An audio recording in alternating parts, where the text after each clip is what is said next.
I'm sure most of us, including myself, by the way, fantasized as children about becoming a superhero one day. Well, it turns out that it actually is possible to do just that. Let me give you a few examples. In his book entitled The Social Animal, David Brooks discussed U.S. soldiers who had been to Iraq and Afghanistan on multiple deployments and got to a point, some of them, where they could look down a street just like this and be able to predict with incredible accuracy if there was an IED, an improvised explosive device. They could predict if there was a bomb on that street. That's like magic to me. And the most interesting part is when you ask these soldiers how they did it, they couldn't answer the question. They didn't know themselves. They said things like, it felt cold, or it felt wrong. That's like magic to me. In his book entitled Blink, Malcolm Gladwell discussed a very well-known tennis coach by the name of Vic Braden. Been coaching and playing tennis for 20, 30, even 40 years. Got to a point where he could watch a tennis match on television and be able to predict with near 100% accuracy if the player was about to double fault, but before the player had even touched the ball. That's like superhuman. But yet again, he went through the video footage afterwards to try to determine the patterns that he was seeing with his eyes to make those predictions, and he could not find those patterns. Or maybe closer to home, any parent can look at her child and know in an instant what she's thinking.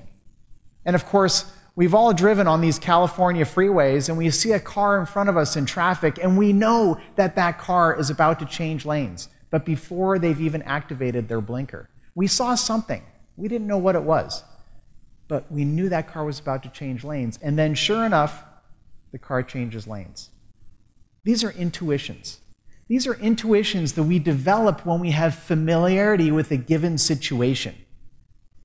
So it turns out that the subconscious mind can make roughly 10 million observations in any given setting. Even all of you here today, you've made countless observations, 10 million perhaps.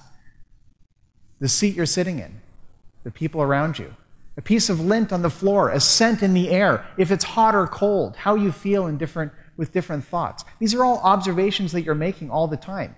But at the same time, your conscious mind can only keep track of about 40. It's incredible. It actually depends on the research. It ranges from 40 to about 150. But let's just use 10 million in this unconscious mind to 100 in the conscious mind to make the numbers easy. That means that 99.999% of the observations you make, you're not even consciously aware of. Well, it turns out that there's a lot of research. There's literally been an explosion of research in this area over the past 15 years or so, under umbrellas like neuroscience and cognitive psychology, behavioral economics.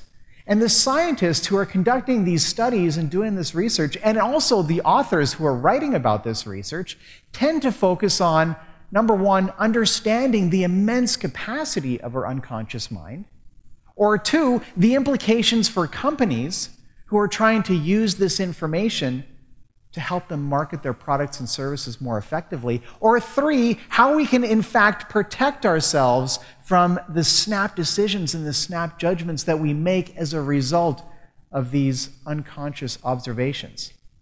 Right? These intuitions come from the 10 million unconscious observations, not the 100 conscious ones. But those reasons aren't the reasons for my presentation today. The reasons for my presentation today is to use it. Let's leverage it. Let's leverage the capabilities of our unconscious mind and our awareness of how it actually functions to further our own goals and our own aspirations. Adrian de Groot was famous for doing a series of studies in the 1940s, 50s, and 60s around the game of chess. And in one study in particular, he had chess novices and chess masters involved, and in both cases, they were shown a chessboard of a chess game halfway in progress, but they were only allowed to see that chessboard for 5 seconds. Then the curtain went down, and they got a fresh board, and they had to recreate what they saw.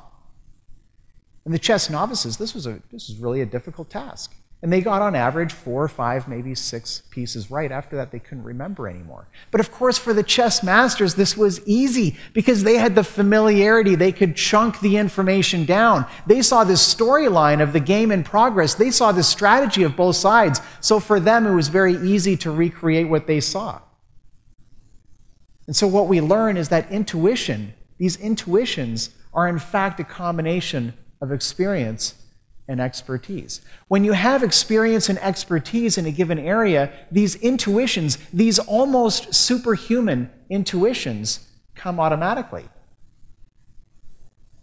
So the question is, what's the fastest way to get experience and expertise in a given setting? And the answer to that question is immersion. When you immerse yourself into something, you automatically get that experience and expertise much, much quicker. So intuitively, it makes a lot of sense that if you want to learn French, the best way to do that is to go to France and live there for a period of time. You would learn far more by living in France than by taking French lessons every week for months or even years. Or if you wanted to learn to become a snowboarder, this one's fascinating. If you want to learn to snowboard, you're much better off going 5 days in a row than going 1 day every week for 5 weeks. In both cases, you're on the mountain for 5 days. But you see, when you do it all in one time, it gives your unconscious mind an opportunity to see those patterns, to organize all that new information and start to understand. You move up that learning curve way, way quicker.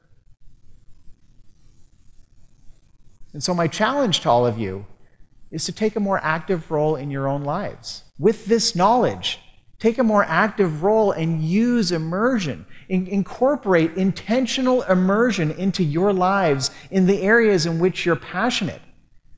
Because if you do that, you're going to develop superhuman intuitions that will allow you to advance much, much quicker. And in doing that, you will take one giant step to becoming a superhero of your own.